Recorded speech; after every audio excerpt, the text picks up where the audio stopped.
Shalom, apa kabarnya Bapak Ibu Saudara-saudara yang terkasih dalam Tuhan Yesus Kristus? Kami harapkan Anda semua dalam keadaan baik-baik saja dalam jamahan lawatan kasih perlindungan yang datang dan berasal daripada Tuhan. Bapak Ibu Saudara-saudara yang terkasih dalam Tuhan Yesus Kristus, hari ini Senin tanggal 20 November tahun 2023, kembali bersama dengan saya, Pendeta Yupri, Pendeta Resort GKI Pruk Cahu, akan mengajak kita bersama membaca dan merenungkan sabda firman Tuhan sebelum kita memulai akan aktivitas dan kegiatan kita sepanjang hari ini. Namun sebelum kita bersama-sama membaca dan merenungkan nas firman Tuhan pada hari ini, yang mana sesuai dengan Almanak Nas Gereja Kalimantan Evangelis, yaitu diambil dari Zakaria pasal 1 ayat 7-17, mari kita terlebih dahulu bersatu dalam doa, memohon pimpinan Roh Kudus atas kita. Mari kita berdoa. Allah Bapa yang bertata di dalam kerajaan surga, Bapa perkasa, Bapa yang kami panggil sembah dalam Tuhan Yesus Kristus. Pada pagi hari ini kami datang menghampiri tata hadirat-Mu yang kudus, mengucap syukur dan berterima kasih atas kasih penyertaan Tuhan dalam hidup dan kehidupan kami sampai saat ini. Terlebih semalam boleh berlalu dalam pertolongan Tuhan. Sebentar lagi kami akan melakukan kegiatan dan aktivitas kami sepanjang hari ini. Namun kami mohon kiranya Tuhan memimpin kami dalam kuat kuasa Roh Kudus, agar hari ini boleh dan dapat kami lalui dalam pertolongan Tuhan. Demikian juga sebelum kami memulai akan aktivitas dan kegiatan kami pada hari ini, kami akan bersama-sama membaca dan merenungkan sabda firman-Mu. Kiranya Engkau memimpin kami dalam kuat kuasa Roh Kudus, sehingga kami dapat mengerti, memahami, serta melakukannya dalam hidup kami. Dalam nama Yesus kami berdoa. Amin. Mari kita buka Zakaria pasal 1 ayat 7 sampai dengan 17 di bawah perikop penglihatan pertama para penunggang kuda, yang demikian bunyinya. Pada hari yang ke-24 dari bulan yang ke-11, itulah bulan Shebat, pada tahun yang kedua zaman Darius, datanglah firman Tuhan kepada Nabi Zakaria bin Berekia bin Ido. Bunyinya, tadi malam aku mendapat suatu penglihatan. Tampak seorang yang menunggang kuda merah. Dia sedang berdiri di antara pohon-pohon murat yang di dalam jurang, dan di belakangnya ada kuda-kuda yang merah jambu dan yang putih. Maka aku bertanya, apakah arti semuanya ini, ya Tuanku? Lalu malaikat yang berbicara dengan aku itu menjawab, aku ini akan memperlihatkan kepadamu apa arti semuanya ini. Orang yang berdiri di antara pohon-pohon murat itu mulai berbicara. Katanya, inilah mereka semua yang diutus Tuhan untuk menjelajahi bumi. Berbicaralah mereka kepada malaikat Tuhan yang berdiri di antara pohon-pohon murat itu. Katanya, kami telah menjelajahi bumi, dan sesungguhnya seluruh bumi itu tenang dan aman. Berbicara malaikat Tuhan itu, katanya, ya Tuhan semesta alam, berapa lama lagi Engkau tidak menyayangi Yerusalem dan kota-kota Yehuda yang telah 70 tahun lamanya Kau murkai itu? Lalu kepada malaikat yang berbicara dengan aku itu, Tuhan menjawab dengan kata-kata yang ramah dan yang menghiburkan. Berkatalah kepadaku malaikat yang berbicara dengan aku itu, serukanlah ini. Beginilah firman Tuhan semesta alam. Sangat besar usahaku untuk Yerusalem dan Sion, tetapi sangat besar murkaku terhadap bangsa-bangsa yang merasa dirinya aman, yang sementara aku murka sedikit, telah membantu menimbulkan kejahatan. Sebab itu beginilah firman Tuhan, aku kembali lagi kepada Yerusalem dengan kasih sayang. Rumahku akan didirikan pula di sana. Demikianlah firman Tuhan semesta alam. dan tali pengukur akan direntangkan lagi di atas Yerusalem. Serukanlah ini selanjutnya. Beginilah firman Tuhan semesta alam. Kota-kotaku akan berlimpah-limpah pula dengan kebajikan, dan Tuhan akan menghiburkan Sion dan akan memilih Yerusalem pula. Demikian firman Tuhan. Amin. Bapak, Ibu, saudara-saudara yang terkasih dalam Tuhan Yesus Kristus, nas yang diperhadapkan bagi kita hari ini bercerita bagaimana setelah kehancuran bangsa Israel atau kerajaan Israel, mereka mengalami penghukuman dan pembuangan di Babel selama 70 tahun. Allah akan kembali membawa bangsa ini pulang ke tanah air mereka, memulihkan bangsa ini dan membangun kembali bait Allah di tengah-tengah umatnya. Zakaria pasal 1 ayat 16-17 demikian bunyinya. Sebab itu beginilah firman Tuhan. Aku kembali lagi kepada Yerusalem dengan kasih sayang. Rumahku akan didirikan pula di sana. Demikianlah firman Tuhan semesta alam. Dan tali pengukur akan direntangkan lagi di atas Yerusalem. Serukanlah ini selanjutnya. Beginilah firman Tuhan semesta alam. Kota-kotaku akan berlimpah-limpah pula dengan kebajikan, dan Tuhan akan menghiburkan Sion dan akan memilih Yerusalem pula. Saudara-saudara yang terkasih dalam Tuhan Yesus Kristus, Allah kembali kepada umatnya diperlihatkan tadi bukan karena umatnya mampu hidup kudus dan benar di mata Allah. Tetapi saudara-saudara, karena Allah itu sendirilah yang memilih untuk kembali karena Ia mengasihi dan mengasihani umatnya.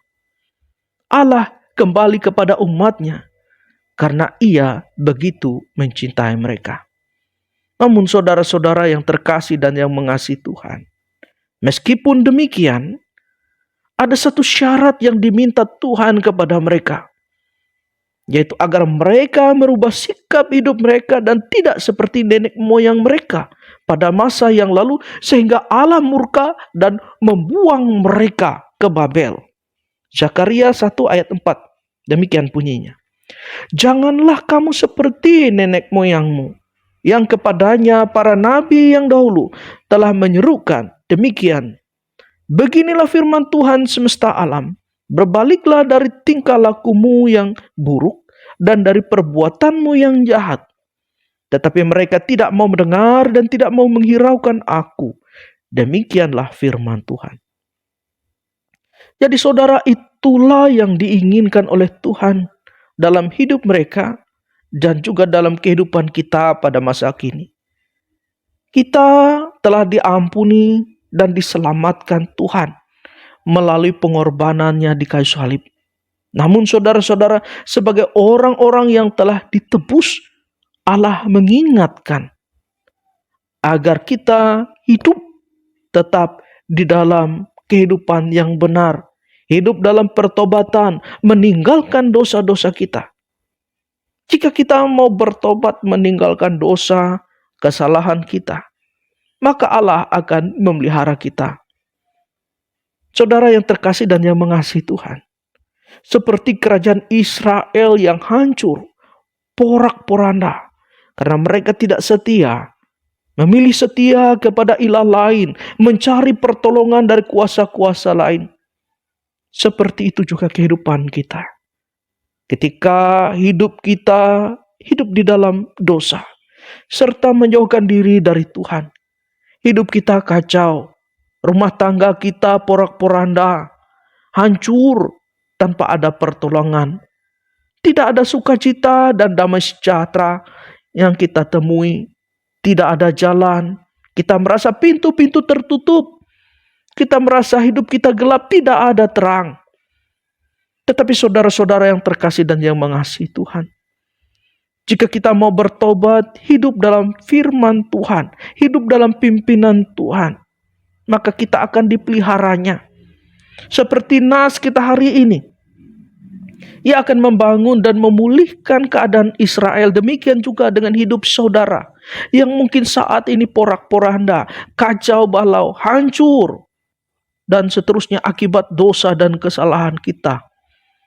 Ia akan memulihkan jika saudara mau kembali kepada Tuhan. Hidup dalam pertobatan, meninggalkan dosa-dosa kita yang lama. Mari saudara-saudara, Tuhan begitu rindu untuk memperbaiki hidup dan kehidupanmu. Mari kembali kepadanya, hidup dalam pertobatan dan selalu mengandalkan Dia, maka engkau akan melihat hari-hari baik dalam langkah-langkah hidup.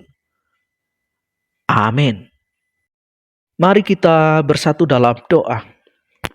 Allah Bapa yang bertahta di dalam kerajaan surga, Bapa perkasa, Bapa yang kami panggil sembah dalam Tuhan Yesus Kristus. Pada saat ini kami datang menghampiri tahta hadirat-Mu yang kudus, mengucap syukur dan berterima kasih atas firman-Mu yang boleh bersama-sama kami baca dan renungkan. Biar kiranya sabda firman-Mu tadi boleh tertanam kuat dalam hati dan kehidupan kami, menjadi terang dan pelita dalam langkah-langkah hidup kami. Biar kami senantiasa berserah di dalam Tuhan, hidup dalam pertobatan, menjauhkan dari apa yang jahat di mata-Mu dalam hidup kami. Bapa dalam Tuhan Yesus, saat ini kami akan kembali melanjutkan kegiatan aktivitas kami. Kami mohon pemeliharaan Tuhan, penyertaan Tuhan. Kiranya Tuhan menutup bungkus kami dan keluarga kami dalam kuasa Roh Kudus, sehingga hari ini boleh kami lalui dalam pertolongan Tuhan, dalam damai sejahtera, selamat, sukacita, dan kebahagiaan. Demikian juga pada saat ini kami ingin berdoa, biarlah bagi saudara-saudara kami yang mendengarkan akan renungan pada hari ini, yang mungkin dalam keadaan sakit, Tuhan berikan kesembuhan, yang berbeban berat diberikan kelegaan, yang bersedih diberikan penghiburan, yang bersukacita, biarlah semakin mereka mempermuliakan nama-Mu. Demikian juga saat ini kami berdoa untuk gereja-gereja-Mu yang begitu luar biasa terus mewartakan Injil Kerajaan Surga dimanapun berada. Terlebih Jemaat Efrata Wahyu di Rungpundu. Biarlah kiranya ya Tuhan, Engkau selalu menyertai mereka. Engkau menutup bungkus mereka dalam kuasa Roh Kudus. Engkau memberkati program-program yang ada pada mereka. Demikian juga para pelayannya, pendeta, panatua, diakon, guru sekolah minggu, dan siapapun yang terlibat di dalam pelayanan diberkati oleh Tuhan. Biarlah mereka semakin sehati, sepikir, seia, sekata. Dan biarlah melalui mereka Tuhan, nama-Mu ditinggikan dan dimuliakan. Dan orang-orang yang ada di sekitar tempat itu boleh kiranya dapat hidup dalam pertobatan, mengasihi Engkau, dan berjalan dalam kebenaran firman-Mu. Biarlah kiranya hidup dan kehidupan daripada seluruh pekerja-Mu, jemaat-Mu yang ada di sana, menjadi sebuah kesaksian hidup bagi masyarakat yang ada di tempat itu. Bapa dalam Tuhan Yesus, demikian juga pada saat ini Tuhan, kami juga berdoa, biarlah kiranya Bapak Pendeta yang melayani di wilayah tersebut, Engkau juga mampukan dalam setiap tugas, tanggung jawab, dan pelayanannya. Engkau memberkati ia, Engkau menutup bungkus ia dalam kuasa Roh Kudus, sehingga apa yang ia lakukan, apa yang ia perbuat, boleh kiranya membawa puji hormat bagi kemuliaan nama-Mu, dan jemaat boleh bertumbuh dalam iman pengharapan. Terima kasih Tuhan, ini doa kami, ini penyerahan kami, ini ucapan syukur kami. Kami satukan doa kami saat ini dengan doa yang pernah Tuhan ajarkan, dan saat ini kami bersama ucapkan demikian. Bapa kami yang ada di surga, dikuduskanlah nama-Mu, datanglah kerajaan-Mu, jadilah kehendak-Mu di bumi seperti di surga. Berikanlah kami pada hari ini makanan kami yang secukupnya, dan ampunilah kami akan kesalahan kami, seperti kami juga mengampuni orang yang bersalah kepada kami. Dan jangan bawa kami dalam pencobaan, tetapi lepaskanlah kami daripada yang jahat, karena Engkau yang punya kerajaan, kuasa, dan kemuliaan sampai selama-lamanya. Amin. Demikian, Tuhan Yesus memberkati. Amin. Tuhan memberkati engkau dan melindungi engkau. Tuhan menyinari engkau dengan wajah-Nya dan memberi engkau kasih karunia. Tuhan menghadapkan wajahnya kepadamu dan memberi engkau damai sejahtera. Amin.